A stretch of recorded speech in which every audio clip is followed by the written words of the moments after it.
Bonjour à tous. Donc aujourd'hui je vais vous parler d'un petit problème quand vous changez votre pompe à eau. Je vous explique. Donc sur ce Hummer, on a changé donc la pompe à eau. Le véhicule a un peu plus de 80 000 km. Donc nous avons changé la pompe à eau, les galets tendeurs, les poulies de rappel. Et donc bien sûr sur cette pompe à eau il y a deux sorties. Il y a celle qui va vers le retour du radiateur et celle qui envoie, qui vient donc du vase d'expansion et qui repart au radiateur. Cette pièce là elle est en forme de Y et en fait le véhicule a donc déjà une dizaine d'années et en fait toutes ces pièces là sont thermosoudées. Alors je vous montre sur la pièce neuve, la voici, comme vous pouvez le voir, et donc celle-ci est connectée sur la pompe à eau, ça va sur le vase d'expansion et ça sur le radiateur de chauffage d'habitacle. Le problème c'est qu'avec le temps en fait cette pièce là devient cassante. Tant qu'on n'y touche pas il n'y a aucun problème, mais le jour où vous commencez à toucher votre pompe à eau, dès que vous la débranchez, en fait avec les manipulations ça a tendance à fissurer le plastique qui vieillit mal. Surtout ici dans les conditions climatiques qui sont assez importantes, le plastique devient cassant. Donc petit conseil, si vous devez changer votre pompe à eau, que votre véhicule est assez âgé, n'oubliez pas, commandez d'abord cette pièce là. Pour info, vous verrez sur certains sites, ils peuvent vendre des pièces séparément, mais en fait ça n'existe pas, car en fait tout est thermocollé, comme vous pouvez le voir ici, on ne peut rien démonter, c'est en une pièce unique. Donc vous aurez la référence, je vous mettrai la référence, et vous pourrez commander cette pièce là dans le cas d'un changement de pompe à eau. Voilà.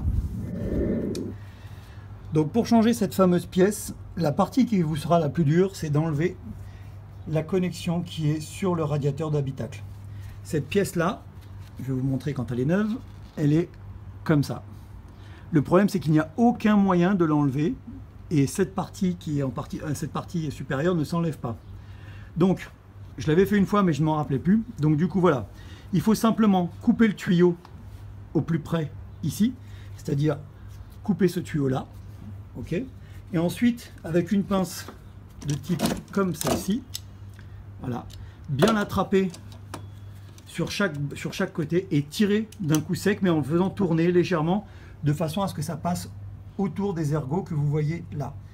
Allez-y avec douceur. Ne serrez pas trop fort, il faut juste bien l'attraper et bien tirer, car ce tuyau là c'est un tuyau donc qui sort directement de l'habitacle, et si vous endommagez celui-ci, là il est légèrement abîmé mais c'est juste le bord donc il n'y a aucun risque, mais si vous l'abîmez, après vous aurez gagné le droit de démonter tout votre tableau de bord pour aller changer le radiateur d'habitacle. Donc voilà, cette pièce là elle est comme ça, et on tire sec, mais vous ne pourrez pas le faire à la main car les ergots qui sont là en fait se bloquent à l'intérieur. Donc avec une bonne pince on l'attrape et on tire le plus droit possible. Donc voilà, on a démonté maintenant donc le fameux ancien tuyau. Donc comme vous pouvez le voir sur le vase d'expansion, c'est simplement un petit clip qui est là, métallique. Il y en a un deuxième là, et donc le troisième qui est en fait un branchement qui ressemble un peu à un branchement Stobli pour ceux qui connaissent. Et en fait il suffit simplement de l'insérer dans la partie qui est là-bas et il va se clipser tout seul. Regardez. Bon, avec une main, c'est pas super simple.